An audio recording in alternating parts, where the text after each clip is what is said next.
Historical Black Swan event imminent. Benjamin Fulford, March 10, 2015. There are now many undeniable signs that a historical Black Swan event is imminent. The exact nature of this event is uncertain, but it involves the end of a system of governance dating back thousands of years and the emergence of a new paradigm for humanity. Since the global occult leadership links their machinations to celestial events, there is a possibility this event will be connected to the March 19th supermoon and the March 20th solar eclipse. This comes after a March 17th election in Israel that is expected to end the Nazi rule of that nation. The humiliation of Israeli Prime Minister Benjamin Netanyahu during his uninvited U.S. visit last week was a clear indication of this. His speech was not broadcast by the main U.S. news networks and was greeted with anti-Netanyahu demonstrations by Jews in New York and Israel. To top it off, a former Mossad chief accused him of persistently lying about the so-called Iran threat. It is even possible Netanyahu was secretly ordered to commit political suicide with that speech. The other sign that it is not business as usual was reorganization of the CIA that was announced last week. The CIA is now under the control of the Defense Intelligence Agency, according to Asia-based CIA sources. The contents of the reorganization and the new mission statement of that agency are all in line with Pentagon thinking. Just who was purged from that agency has not been made public, but CIA sources say the top ranks of the formerly Bush-controlled Directorate of Operations have changed. This has cleared the way for a further purge of the Washington, D.C. cesspool. A heavy-duty attack on the Bush-Clinton crime syndicate is already underway. Zionist horse Senator Robert Menendez, former head of the Senate Foreign Relations Committee, is facing criminal charges. So is Bush-allied New Jersey Governor Chris Christie. Now the corporate media is full of stories about Hillary Clinton and $6 billion that went missing from the U.S. State Department during her tenure there. Bill Clinton is facing pedophile allegations in the scandal involving billionaire Jeffrey Epstein. The final target will be the Bush family. Once the Bushes are removed, it will be possible to see if they are a front for other, more well-hidden, puppet masters. In the UK as well, a heavy assault on the Nazi Satanists is continuing to unfold.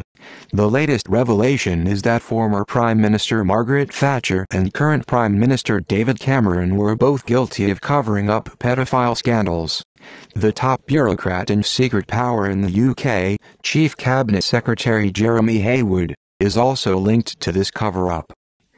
This is like a game of chess where you start by taking down an opponent's pawns, knights and bishops before going after rooks, queens and finally the king. By taking down these people, it should be possible to then have the diplomatic immunity granted to Tony Blair removed. This would open Tony Blair to prosecution on charges of war crimes. Tony Blair would then no doubt sing like a canary about the Rothschilds, thus paving the way for the final denouement. That is probably why last week Jacob Rothschild said investors face a geopolitical situation as dangerous as any since World War II.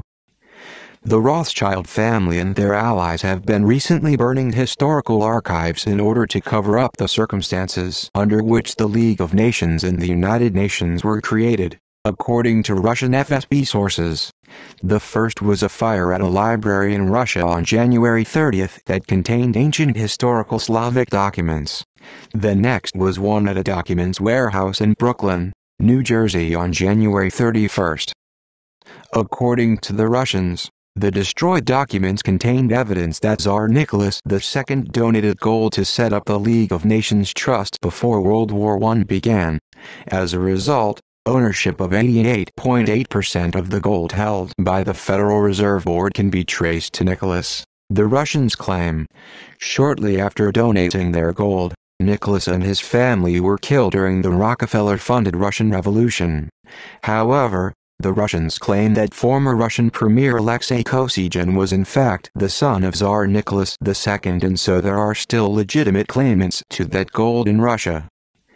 The only independent verification I can come up with for these Russian statements are some documents shown to me by a Bank of Japan librarian showing that 10 tons of Russian gold were taken to Japan by a Japanese warship during the Bolshevik Revolution. Japan never returns that gold. Perhaps the Russian embassy in Japan should make some enquiries. If the Russian allegations are true, they may explain Jacob Rothschild's sudden concern about Russian aggression and expansion. It would also explain the recent hysterical Russia bashing by Rothschild servants like UK Prime Minister David Cameron. This may also be connected to another mystery.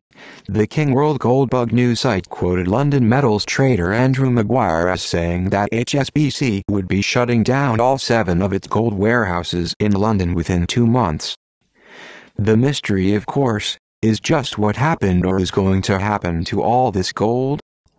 It is possible the gold has been sold and the money laundered through the US and Japanese stock markets in order to abscond with the money before the rightful owners sue for its return. Take a look at this chart here showing how the price of gold and the Nikkei stock market have been moving in identical, but opposite, directions. Somebody has been selling gold and buying Japanese shares. The trail leads further, according to Japanese Yakuza sources, to Wilbur Ross Jr., who spent 25 years heading up Rothschild Inc.'s bankruptcy practice. Ross is chairman of the Japanese Society in New York and was awarded the Order of the Rising Sun, Gold and Silver Star from the Japanese government in February for his contributions to U.S.-Japan relations. There is also a strong possibility the gold has all ended up in China. That is because the Chinese yuan, the US dollar and the price of gold have all been moving in tandem with each other in recent months vis-a-vis other world currencies. Furthermore, the Chinese put up a billboard up near Bangkok's airport recently featuring a picture of a gold coin and announcing the Chinese yuan as the new world currency. The Rothschild slave regime in Japan, represented by Shinzo Abe and the Liberal Democratic Party acting troupe, have also been up to some stealing of their own. According to an informant from the Japanese security police, Abe has stolen at least 200 trillion yen from the Japanese National Pension Fund, the Postal Savings Bank and the Agricultural Savings Bank Norinjuikan. This money has been sent overseas to support Zionazi Kabbalah banks, according to the source. According to Japan's government propaganda newspapers, these institutions are increasing investment allocations for foreign bonds in order to maximize returns. This is theft pure and simple and is not going to help save a mathematically doomed cabal.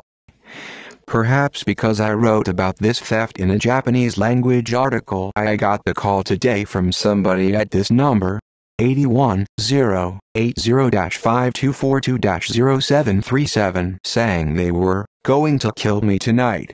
Clearly somebody is running scared and it is not this writer. The Abe regime also seems to be in a hurry to establish a military government. Recent proposals put forth by Abe include removing civilian control over Japanese self-defense forces and re-establishing an international Japanese spy agency modeled on the UK's MI6. Perhaps he is in a hurry to establish a military government because there will be a trial at the Tokyo High Court this Friday the 13th, where evidence will be presented by the Japan Independence Party that Abe's regime was placed in power by rigged elections. As reported before here, the votes that put Abe in power were over 90% counted by machines built by Musashi Engineering. Musashi Engineering is owned by Fortress Asset Management. Fortress is headed by Peter L. Brigger, a member of David Rockefeller's Council on Foreign Relations. Japan, together with Saudi Arabia and the Gulf Cooperation Council member countries, are all that now stand between the Zionazi cabal and bankruptcy. The Pentagon and Japanese police and Japanese self-defense forces white hats need to get on the case and kick Zionists like Ross and Brigger out of Japan.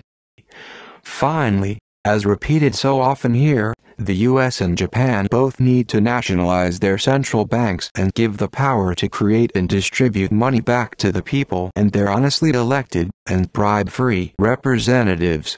Money that was stolen by the privately owned central banks and their controlling families can then be returned to its rightful owners. Honest local banks, savings associations and genuinely entrepreneurial, as opposed to kleptocratic companies can continue to operate in such a system. When that happens, humanity will be free from Babylonian debt slavery for the first time in thousands of years. That is the black, or should I say white swan event we are all waiting for. The time is ripe now.